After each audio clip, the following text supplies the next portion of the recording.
Hello and welcome back to Özgür News. My name is Amelie and I present our monthly English program which summarizes news and commentary from the Middle East.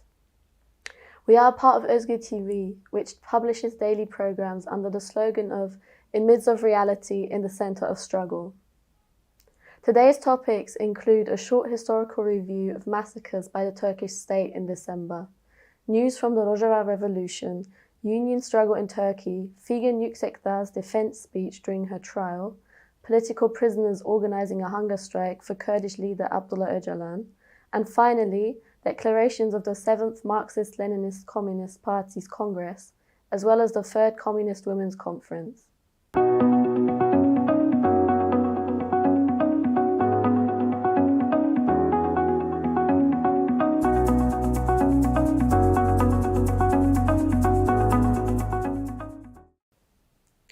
In Turkey's history, the month of December is one of massacres.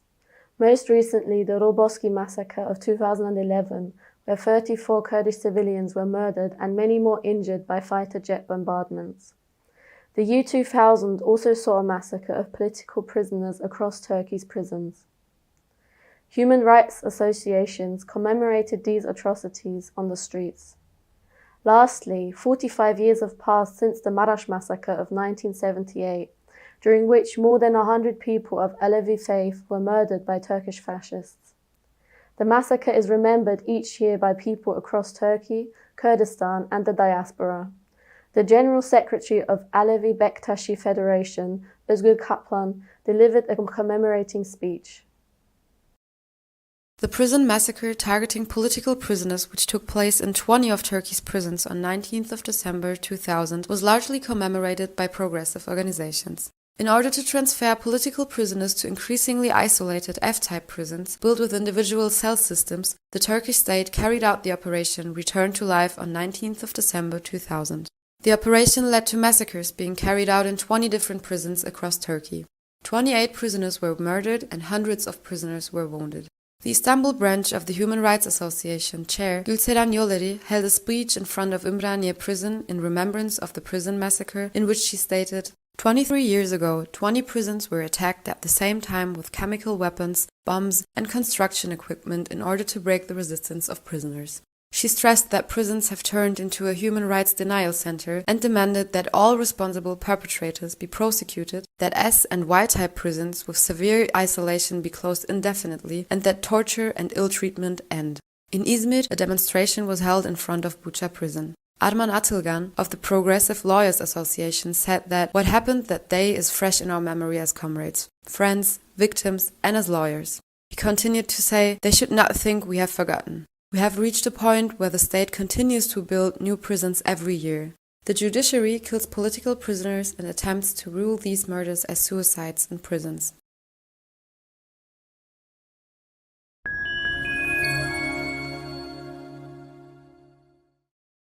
It has been 45 years since the massacre of Alevis in Maraş between 19th to 26th of December 1978. More than 100 people were murdered in the massacre, while 559 houses and nearly 290 workplaces belonging to Alevis were burned and destroyed. In the lawsuit filed after the massacre, which lasted 23 years, 22 people were sentenced to death, 7 people were sentenced to life imprisonment, and 321 people were sentenced to imprisonment from 1 year to 24 years. The General Secretary of Alevi Bektashi Federation, Özgür Kaplan, said, "The Maraş massacre is only one of the massacres of fascism in these lands. Because we know that there is Çorum, there is Malatya, and then there is a massacre in Sivas in the year 78 in which 8 people were massacred. There too, there was a massacre that continued and was carried out on the attack on a girl, on a deliberate attack. Then again, we know that we come to the massacres in Madımak, Gazi, Gezi, and Gar. The history of the peoples of Anatolia is also a history of being denied and massacred, and we are resisting this. If there is an uninterrupted massacre, we will continue to resist without interruption." Airstrikes have once again hit the Rojava Revolution in the past weeks. The self-administration in northeastern Syria continues to be targeted by Turkish airstrikes, with vital infrastructure and residential areas being hit. The International Solidarity Network, People's Bridge, published the following statement. Since Saturday evening, December 23rd, the Turkish army has launched a new wave of attacks on civilian settlements and infrastructure on the self-administration of northeast Syria. On December 25th, 8 civilians were killed during an airstrike. In a summary report issued by the Democratic Autonomous Administration in the North and East Syria region, DAANES, attacks with drones and heavy weapons on residential buildings, grain silos, a clinic, a train station, production facilities, a construction company, roads, a neighborhood in Heseke, and 10 checkpoints of the internal security forces in Cizre and Kobane confirmed. As in previous attacks by the Turkish fascist state, it is clear that the attacks are primarily directed against civilian infrastructure that guarantee the livelihood of the people in northeastern Syria. Turkey's assaults continue to pursue the goal of destroying the successes of the revolution in Rojava.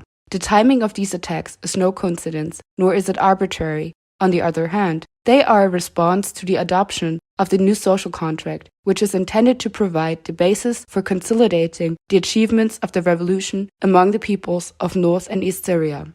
At the same time, they also serve as retaliatory actions in response to the large-scale guerrilla operation against the Turkish occupation in the southern Kurdish regions of Hakurke, Metina, and Zab on December 22nd and 23rd, where the Turkish military suffered heavy losses.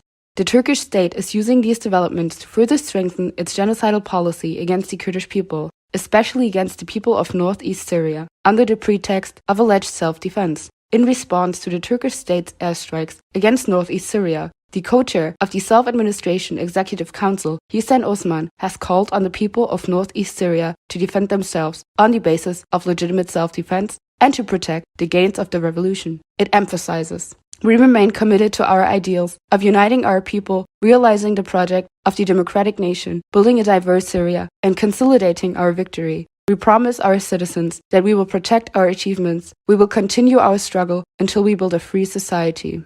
We, outside of northeast Syria, must follow this call as well and take the resistance against the Turkish attacks on self-administration to the streets globally. It is our duty and obligation to expose and stop the support of the imperialist forces such as NATO for the Turkish war of aggression, because the Turkish state is waging a war of aggression against the self-administration with the support of NATO. Only if we lead a broad and continuous resistance all over the world against the Turkish attacks and its imperialist supporters. We call on all migrants from North and East Syria, all organizations of the working left, and all progressive people to take to the street against the attacks of the Turkish state on the self-administration in northeast Syria. Workers in Turkey have been joining together and have taken up the struggle in various unions and branches of work. Healthcare, metal, as well as textile workers have intensified their battle against harsh working conditions. The textile giant Özak Tekstil is a current target of Turkey and northern Kurdistan's workers. With Turkey being Europe's largest clothing producer, the fabricant of brands like Levi's, H&M and Zara has been experiencing union protests for over a month now. The struggle of Özak textile workers in Urfa, who resigned from Öz İplik İş and organized with Birtek Sen Union, has passed its 40-day mark. Making a statement in the field of resistance, Birtek Sen chairman Mehmet Türkmen said, "So far we have only held Levi's responsible because the Özak textile factory in Urfa produces for Levi's. However, Özak's factory in Malatya and Istanbul also produce for brands such as Zara, Hugo Boss, H&M, Marco Polo, Massimo Dutti, Cotton and De Facto. These brands are also responsible for these workers' rights violations. We call on all our class brothers and sisters, trade unions and friends of labor in Turkey and around the world to protest against these brands and to increase solidarity with Özak workers." Former Democratic People's Party co-chair Figen Yüksekdag held a speech during her trial hearing this past month. Having been a member of the Turkish parliament before facing imprisonment in the so-called Kobane trials in 2016, Yüksekdag spoke on her following the legacy of Turkish revolutionary Deniz Gezmiş when defending the cause of the Kurdish people.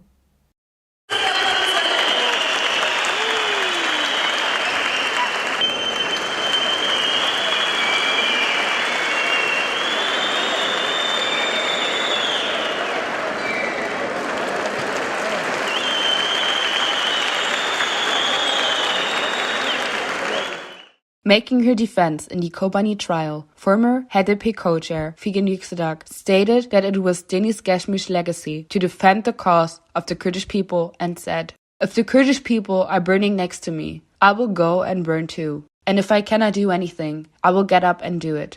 Before I became Figen Yüksekdag, the co-chair of the HDP, an umbrella party, I was Figen Yüksekdag, the chairperson of SAP. Today, I greet my mother house with respect and love. I greet all my comrades and friends who are struggling in the ranks of SAP with respect. But while I was carrying out my SAP duty, these changes made a call to us. Life, struggle, people made a call to us. It called us to go beyond our own borders. It called us to respond to society's desire to unite and succeed by leaving our political borders behind us. This was a historical call, and it is a historical duty to hear the call. As a socialist, I had no other duty but to hear this call. We socialists have no right to turn our backs on the peoples and play socialism. We could not turn our backs while blood was flowing in front of us, while the Kurdish people were not recognized as equal. A socialist cannot do that. There is no such thing as saying that I have a socialism program, that after I bring the system of socialism, I will address all nations and take their rights into consideration. Socialism is based on an internationalist perspective and the unification of nations and their equal rights. No socialist in Turkey has the right to turn his back on the oppressed, the Kurdish people.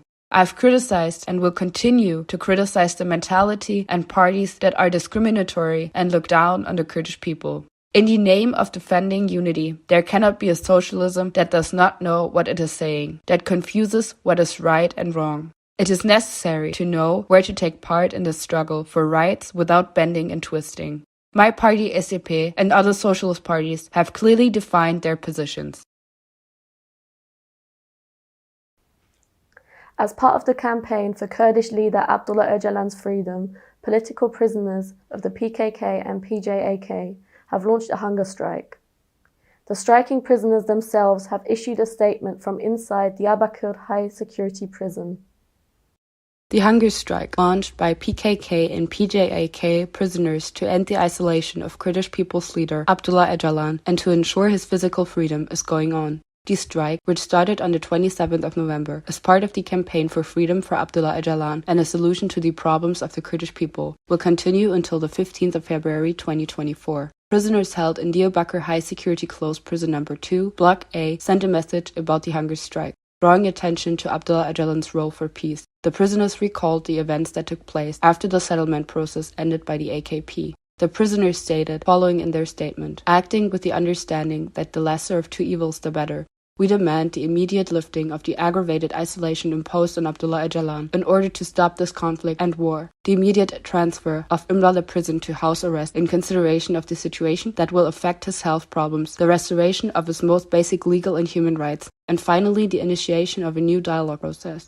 The Human Rights Association, IHD, writes in their statement, "Rights violations in Turkish prisons are almost as old as the history of the Republic, and the fact that no government that has come to power has developed a lasting policy to eliminate these violations has further exacerbated the problem." Our association was founded by relatives of prisoners, intellectuals, right defenders, and lawyers who came together after the September 12 military coup to put an end to the practices of torture and ill treatment and violations of the right to life in Turkish prisons. With our 37 years of experience, we can say that the most important reason for the violations in Turkish prisons is the state's unwillingness to ensure internal peace, especially the unresolved Kurdish issue for years. The state's insistence on an extreme security policy, the illegalization of people and institutions fighting for rights and freedoms led to the fact that the number of prisoners in Turkish prisons and the violations are increasing day by day. Prisons in Turkey have become centers of human rights violations, where many problems have become permanent and practices that threaten the lives of prisoners are applied. Numerous violations, such as isolation and segregation, torture and ill treatment, prevention of social rights, banishment, prevention of treatment of sick prisoners, prevention of release based on the decisions of the administrative board, suspicious deaths that undermine the right to life occur in prisons.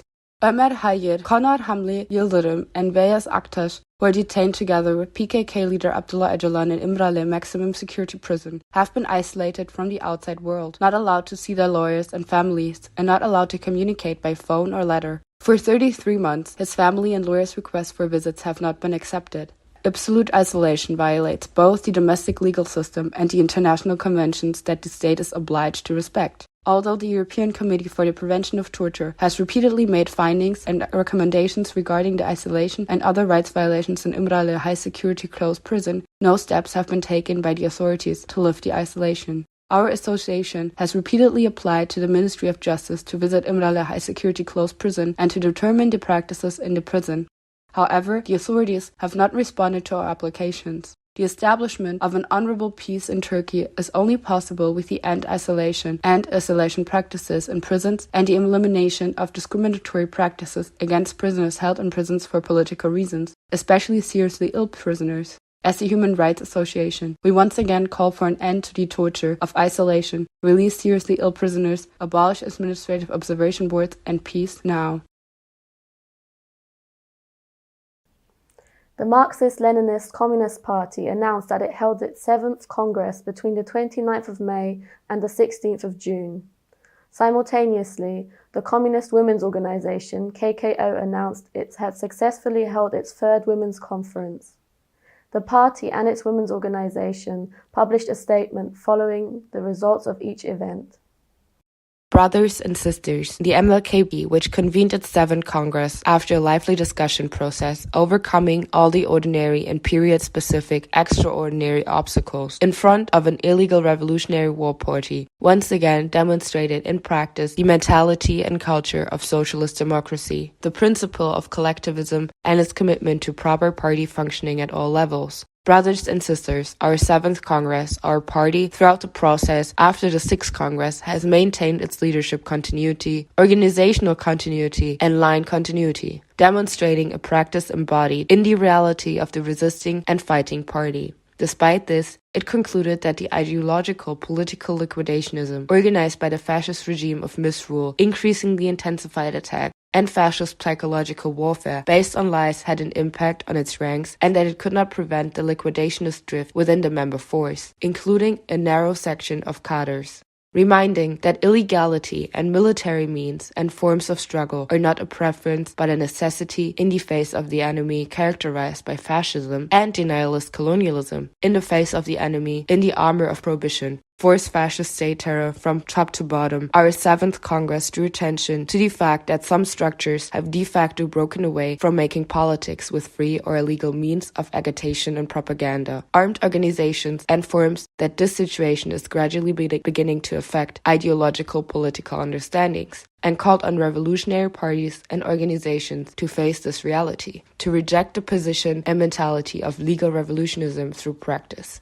Brothers and sisters, our Congress called on the workers, laborers, women, youth, intellectuals, and artists who were forced to migrate to different parts of the world from Europe to Canada for economic and political reasons. Workers, laborers, women, youth, intellectuals, and artists who were condemned to the pain of cultural contempt, racism, discrimination, longing for the land where they were born and raised, having to work in the heaviest and worst jobs, not to allow themselves to be ground in a mill of imperialist capitalism's selfishness, individualization, and rehabilitation, to raise the demand for a free, dignified, and fraternal life, to support the MLKP for the organization and victory of the revolution, to shoulder tasks and the ranks of the MLKP, KKÖ, KGÖ, and to participate in the class struggle in the countries.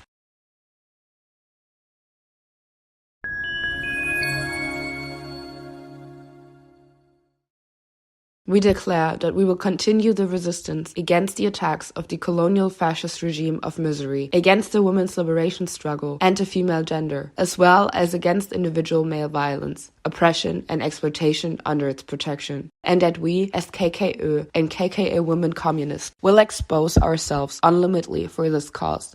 We pledge loyalty and victory to the memory and ideals of our KKÖ immortals. We call on the LGBTI+ movement to frustrate the policies of the fascist chiefdom regime, to separate and divide the gender liberation struggle, to strengthen the alliance with other workers and oppressed people's struggles, especially the women's liberation struggle. We convey the good wishes, support, and solidarity of KKÖ in the struggle for political and social freedom. We call on all women who want to fight against male domination, who believe in women's liberation and true equality, who are full of longing for a gender-neutral society, to stand up against male domination and the imperialist capitalist system, which is its main basis, to rise up, to rebel, to break the chains of domestic slavery, to take action at home, at school, in the factory, in the neighborhood, in the workshop for freedom. We call on all communist women from Kurdish, Turkish, Arab, Circassian, Laz, Georgian, Armenian, Greek, Roma, Bosnian, Albanian, Assyrian, Chaldean, the Yazidi nation, and national communities from various beliefs to support the KKU, to offer their opportunities, to spread their views and calls, to join the KKU, to carry the KKU struggle wherever they are women. Thank you for watching Özgür News. This program is published at 6 p.m. Central European Time on the last Sunday of every month. For more news, follow us on our social media channels. Until next time.